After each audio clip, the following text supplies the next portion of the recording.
নমস্কার, আমি শ্বেতা ভট্টাচার্য। টেলিদুর্গা প্রোডাকশনে জয় জয় হে মহিষাসুর মর্দিনীতে আজ আমি আছি। তো আমার ভীষণ ভালো লাগছে। প্রত্যেকে ভীষণ কোঅপারেটিভ এবং সবাই বয়সে ছোট হলেও এত এফিশিয়েন্ট এবং প্রত্যেকটা কাজে এত দক্ষ। তো কাজ করে ভীষণ ভালো লাগছে। আপনারা অবশ্যই দেখবেন আর অবশ্যই সাবস্ক্রাইব করবেন। Thank you so much.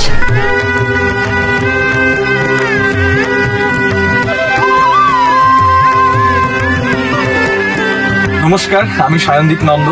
এই বছর টেলিদুর্গা প্রোডাকশনের যে মহিষাসুর মর্দিনী আসতে চলেছে, সেখানে আমি মহিষাসুরের ভূমিকায় অভিনয় করেছি। আমি মহাপরাক্রমশালী মহিষাসুর। মহালয়ে আসছে, আপনারা টেলিদুর্গা প্রোডাকশনের ইউটিউব চ্যানেলে চোখ রাখবেন। ভালো থাকবেন।